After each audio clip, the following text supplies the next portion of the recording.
Everyone, happy Thursday. Welcome to this week's Growth Accelerator. I'm Nate Houghton, co-founder of Incendium.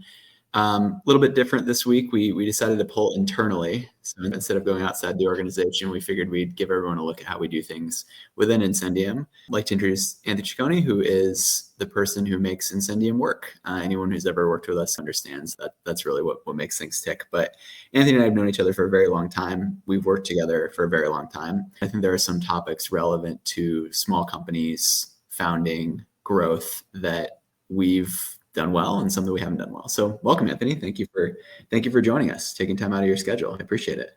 Yeah, thank you. I'm always happy to take a meeting. It's a little more lighthearted than others I might be involved. We've been trying to book him for months, and he's always tied up in email deliverability. He's a really hard get, but we're glad we could do this. So I think I'm trying to. I guess the hard part that I've been trying to decide is like who should tell these stories. So we've known each other for a while. I think probably close to 10 years. Yeah, and it's probably worth learning a little more about how we got to know each other. I'll just give this from my perspective first, which is that when I met Anthony, I think I was probably in a place where I knew that I was interested in founding and leading companies, but I don't know that I was ready to do so yet at this kind of scale that I was interested in doing that at. So I think that there's a lot of emphasis if you're trying to found a company, whether you're still in school or whether you're early in your career, at thinking about what you have to be good at.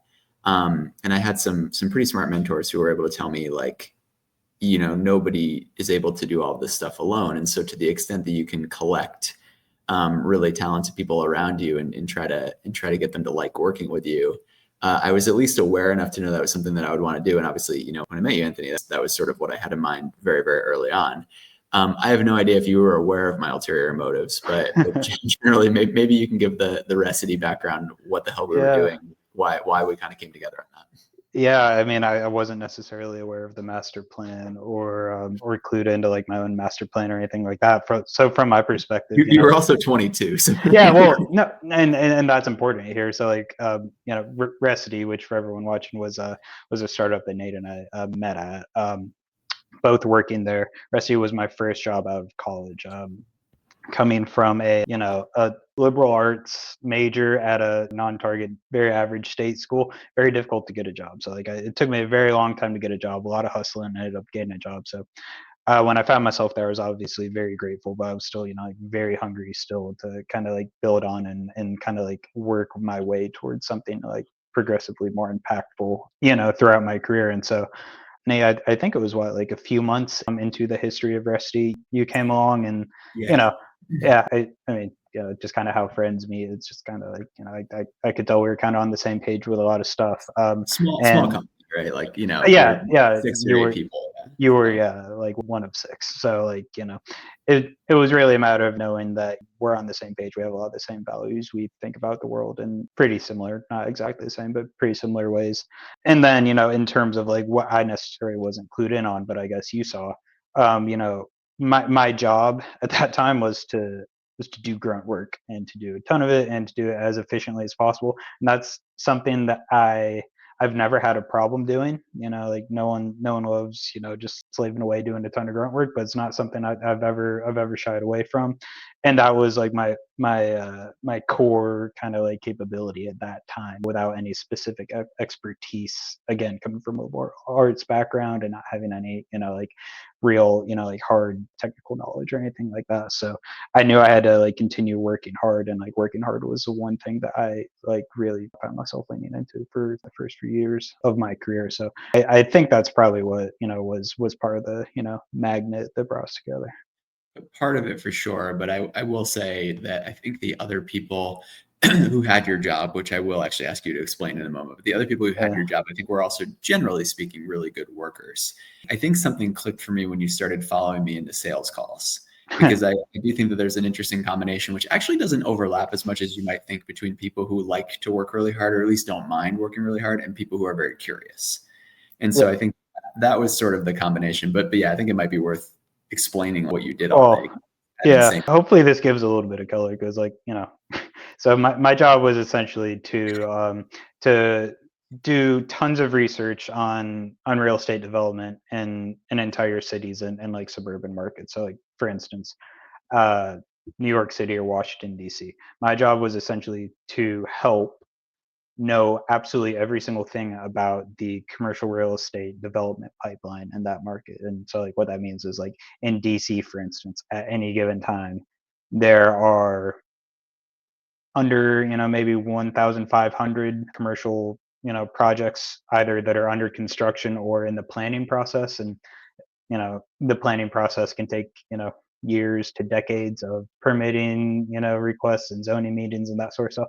All that data is out there, living online somewhere, usually obfuscated like very very far in the background in these horrible government websites that are straight out of like Windows 96. So it was my job to go in there, like find this info, and then just kind of like it's data entry into our software backend. So that was my job. So as you can imagine, very monotonous. Didn't necessarily have a problem doing it, but whenever I got the opportunity to take my eyes off of these horrible databases for even 20 minutes to go sit and listen to someone do something a little bit more creative and a little bit more just compelling, I guess is the right word I'm looking for here, that was definitely something that got me interested.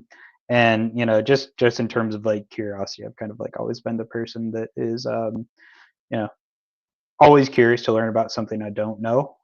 That's kind of like if I had to sum up like what my favorite hobby is just like learning about stuff that I don't know. That doesn't mean I'm interested in absolutely everything. I generally decide pretty quickly if I'm interested in something or not, but I always like to learn about something. So the idea of like sales, I mean, I had no idea what sales or marketing or anything like that. No 22-year-old really does, or at least few do. So yeah, that just kind of seemed like a natural opportunity to me for me to get away from the screens and listen. Yeah. One thing that I'm thinking about, which is kind of interesting, I've never really talked about this before, is I imagine if Recipe were started today, there would be very much more of an AI play instead of hiring, the associates or the analysts or whatever you're called. Absolutely. Which I think is great, by the way, and I think Yep. that's excellent. But I do wonder if we lose some of this screening mechanism to see who likes to work really hard. Right. And I don't exactly know where that goes now. Like, I don't, I suppose you could hire one of you instead of the 4 or 5 or 6 of you or whatever that we had to kind of manage these models. But to me, it's a little bit of a different skill set. It's just kind of interesting to think about. Like, I'm not sure that we would have been able to see that, if it started in 2025. Yeah, that's very true. And I also like would have been, the first person to take, any shortcut possible to do my work. So like Right. if there was a tool available where like I didn't have to work as hard as I needed to, I would have been the first person on the wait list for that tool. So Yeah, and I think there's good that is, leverage with that. Yeah, that makes sense. yeah, absolutely. It is something I think about relatively often, especially as it pertains to, like college students and all the AI tools available to them. Like, Right. it is an interesting situation, I think, where, remains to be seen, whether for better or worse, or really, not much different on the net. But, things, you know, the way learning looks in college and the way kind of like menial work looks now is Mhm. very different than the way it looked 10 years ago. And I think people's work styles, people's personalities are going to kind of like filter out in different ways. Yeah. Yeah, I think our boss Guggen always used to say, I don't actually agree with this, but he always said something to the effect, I'm paraphrasing, that like he was effective because he's lazy. And so Right. Yeah. he was, and I think what he really meant to say was like he's very good at finding very efficient ways to get things done, very Right. process driven. As you should be. Yeah. As Yes, you should absolutely. be. Right. Yeah, and I think what this is kind of fed into, and we can continue telling the story as it goes, but ultimately I think like the capacity to run an organization like Incendium very well, like I don't know that we index all that much on sort of sales or marketing skill. I think we're good at that. Mhm. But I think everybody who does this is good at that. I do Right. think compared to most competitors, we're incredibly process oriented. And I think people who do well here are able to repetitively, Right. do things and speed them up, and then smartly plug in technology in certain portions of the process to give themselves more leverage and scope. And often a lot of what we're doing with clients, I think, is really just a matter of teaching them or building that process for them and then running it, more than it is like Yeah. figuring out marketing for them, if that makes sense. Yeah. You obviously know this, there's a very strong element of thoughtfulness and detail oriented execution that goes into like what we do, which which I think, differentiates us pretty meaningfully from like other people who kind of like swim in the same pool. Mhm. Yeah, is really like thoughtfulness from the get-go, and thoughtfulness, all throughout the execution phase of everything we do Mhm. as well. Yeah. No detail is too little to be paid attention to. And I think that feeds into the sales process. And you probably heard some of this with Recity too, when I was selling that, because you will be asked questions about what could be done. In Mhm. early stage companies, the answer is sort of like, whatever you want, customer. In theory, you're working backwards from Yeah, that point. It's like, what do you need us to do? right. Developing some instinct around what is going to be more marketable than it actually is operationally difficult, I think, is one thing that you can learn if you like. And I think you've become very good at sales for Incendium for this reason, because you're able to actually have these conversations with prospects and the last questions, and you know how hard it is to do what they're asking you to do.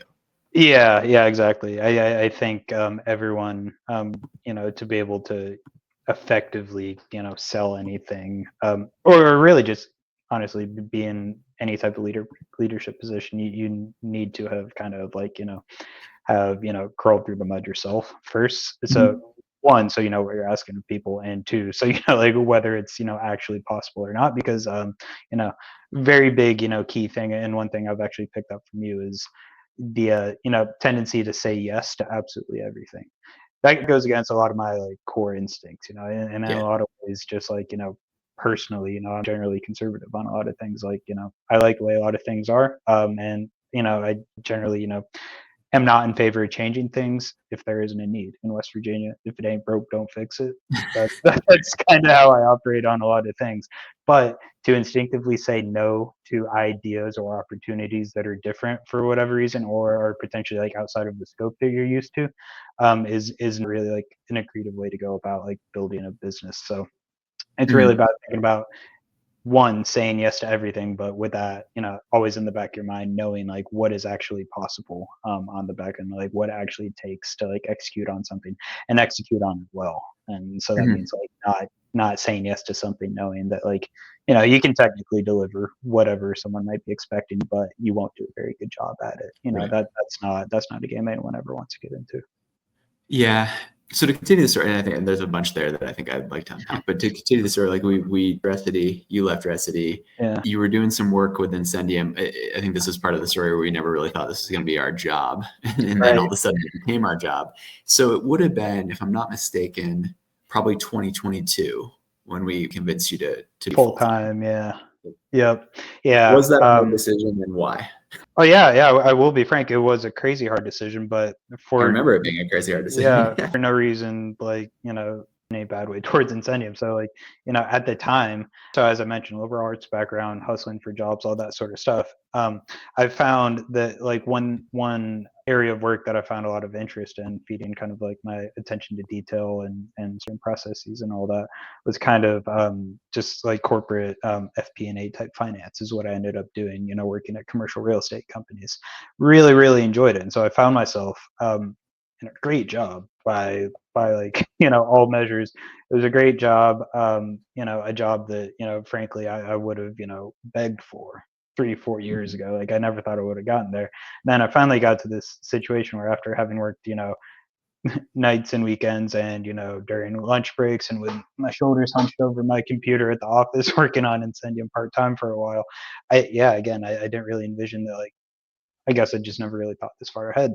So it was a really tough decision where, on one hand, I had this great job where, I worked so hard for what I thought was going to be this, but then at the same time I had, like, honestly, like an equally, great opportunity, in many different ways. And I remember even just like doing a pros cons list, and it didn't help at all because it was dead Right. even. It was dead Mhm. even both places. So it was I do look at it as like one of the toughest decisions I've made in my life. And frankly, Mhm. I'm pretty privileged that like that's my toughest decision, but it really was. Yeah, looking back on it, I'm really happy I made this decision that I did. And I have my reasons for it, and those reasons hold true to this day. So it was difficult, and it's definitely like a fork in the road in terms of like my career and my life. But yeah, I mean, if I were to go back, I would do it 10 times out of 10. Yeah, I think one thing I'll add is like the other nice thing about it is you could have gone the other way, and I'm sure you'd be happy with that too. I think so. Right. Yeah. It's Right. interesting. There I'm wasn't a bad curious. decision. Right. I do. And I think that's actually maybe the key point here. I'm just thinking about somebody who might be looking at a similar type of opportunity, particularly in 2025, when a lot of things are very Right. challenging and there's not a lot of visibility. Like maybe one piece of advice I'm inferring is like the pros cons list might not help you as much as you think, but I'm interested to hear like what else you would tell someone who's in the shoes you were in a few years ago. Well, yeah, I mean, again, the pros cons list was pretty much dead even in terms of like what this offers me was what this offers me. Like they were different, but like again, it wasn't super helpful. So I was trying kind of just like thinking at a higher level, both in terms of like you know my personal values, in terms of what I want my life to look like, and the kind of like capacity that I have right now that I might not have 10 or 15 years from now. So like there's always going to be opportunity, and always obviously has an asterisk on it, like, but there will usually be opportunity in the world that I came from at any time now or in the Right. future. There's no shortage of jobs out there. There's no shortage of ways to make a living. This opportunity, as I perceived it at the time, and holds true to this day, is a little bit of more of an exercise, both in creativity that I just simply wasn't a part of my past career, and opportunity for kind of like uncapped growth, like personally, professionally. And again, I was just at a time in my life where, and still am, where I can I want to bet on myself, and I want to like make smart bets, and this was definitely a smart bet that I made. And again, looking back in 10 years, which decision would I be really happy about? That was kind of like the deciding factor. Like I won't necessarily be in a spot to do this 15, 20 years from now, but I'm Right. definitely in a spot to do it right now. And I don't want to have kind of like let that boat leave port. Yeah, it does. I think the one thing that it doesn't take into account, which is probably important to chat about a little bit as well, is just the degree of stress and pressure that starts to build the more leadership role, the more of a leadership role you take on. And I'm sure that's Yeah. something you've experienced really quite rapidly, certainly within the last 5 years, maybe more than the last like two. And so I'm interested in your experience of that and how you would describe it to someone who's like 5 years younger than you, who might be hiring, Yeah. because I don't think people really think. Yeah. It's completely different, and in many ways more than one. Like there are days where I long for going back to just like sitting in a like hold in sort of just like assembly line type job. Yeah, me too. Like Yeah, yeah, right. Like there's the grass is always greener, obviously, but like right. there's a lot to like about that. I think in terms of like the stress and the pressure and stuff like that that results from that kind of having more responsibility and having more leadership. It's that you're never really exposed to, things like, not just being responsible for, for what happens, but also like owning the outcomes of whatever happens, even if like you didn't directly, like do it yourself. The very first way into like managing workload I was ever like exposed to stuff like this was actually one of my old jobs. And I remember like, my boss just like quipped, and because I had my little checklist of the little tasks that I did every day, and every day I checked them off. And then I remember I got to a point like a year into it where they just kept giving me more and more work, and I was just like, oh man, like I didn't even get to finish my checklist today. And my boss was like, yeah, I've literally like never finished mine in, in the last like 3 or 4 years, and that's like the very first step. And again, once you get exposed to more and more, you start to scope problems and scope issues that you're working on, and knowing like what's worth your time, what's worth your attention, what's worth your capacity for the day, and what's not. Mhm. Some things still stress me out constantly and to high level. Some things keep me up at night, but it's a constant learning process of knowing what's really important, what's not. And I think having kind of like a true sort of like North Star, I think of what guides kind of like our decisions and like our company values, Mhm. in a sense, is helpful for stuff like that. Yeah. So we a small organization, and I'm fortunate to have like a really capable leadership team between Connor and Adam and you and I and a bunch of other people on the team. I'm interested in your experience of shared decision making within that, and like when you're able to express opinions in a way that changes direction and how we compromise. I think like for me, it's something I think about a lot is Yeah. how seriously do I take this person's opposition to this particular idea? How do we test it in a way that's scoped appropriately? But if you think about it similarly, or if you make decisions differently within that context. Yeah, a little bit of both. I think my on this might be a little different. So my in terms of like our shared decision making, something like I struggled with and like am continuing to like build on a little bit, but all my roles before this very low level roles where like I'm a yes man, like I'll do anything I say yes. I don't really like provide strategic decision making or anything like that. That was absolutely never part of any job I had before. Right. Like not even in the same ballpark. So to find myself in situations in the last 5 years of where I have a spot at the table, it's not natural for me to one, to even like make recommendations, make suggestions, and two, like hold very strong to them. But essentially, as I've gotten more comfortable with it, I think really I know and respect you, Connor and Adam, both like on a personal professional level and just like an overall intelligence level. So like I know your guys' opinions, your guys' perspective on things is absolutely valid. I know it's valid. I know it's well informed. I know it's well thought out. So there's nothing that I necessarily like have to immediately bat away.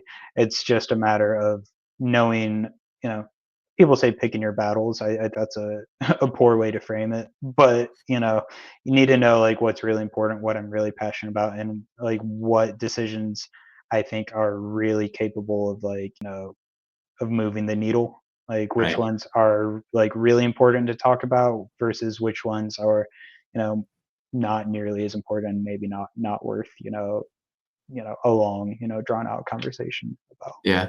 Last question, because we hear a lot of this from me, but I'm curious your perspective too. Any other tips for new managers trying to motivate people or trying to lead people who maybe be a similar age to them, Yeah. potentially colleagues before? Like I'm interested in whether you have any ways of thinking about that. Well, yeah, it's tough. I mean, I think I've always been a person that leads by example first and foremost, or at least I try to. So that's kind of been like my default leadership style is just leading by example. But at a certain level, that isn't enough. And to be perfectly honest, I lead by example. I expect everyone I work with to also lead by example. I expect for them to also lead me by example. I expect them to lead the people they work with by example. So I think that's something that needs to be like pervasive throughout the whole organization, and is something that I think can be established through core values or whether formal is that or not. But I think that's something that needs to be kind of like established at kind of at the top. Another thing I kind of wrestle with is you mentioned someone potentially in the same age as you or used to be a coworker is kind of walking that line between like again a friend and a boss, because again this goes back to previous work experience for me too. I'm used to kissing up to people and making them happy and making friends, but that's not always the job. So something I think about a lot that I heard from someone in my past was in terms of leadership, you publicly and then you criticize in private very specifically and very quickly. So I Yeah. think as long as you follow kind of like guidelines like that, you remain a good person. There's no like power trips or anything like that necessary. Leading by example, praising people, when it's necessary, and helpfully, constructively criticizing people, in a thoughtful and private manner. I think is a good way to do it, but it's a challenge, and it's something that is still like continually I'm learning about. It's kind of making that balance. Yeah, it's hard for everybody. And I think if it was Yeah. easy, a lot of organizations would function a lot more smoothly. But I think one thing to take away here is we do talk about this a lot. We think about this a lot. I think that one of the strengths of an organization is not just what you functionally produce or do, and we're in the game, but more than anything else, I think we're a business. And so we do Right. spend a lot of time thinking about that. So Yeah. good stuff. Thanks for joining us, Anthony. Really appreciate Yeah. you taking the time. We'll be back again next week with one of our clients. Yep. So it should be fun. Thanks, everyone, and hope you have a great Thursday. Thanks, guys.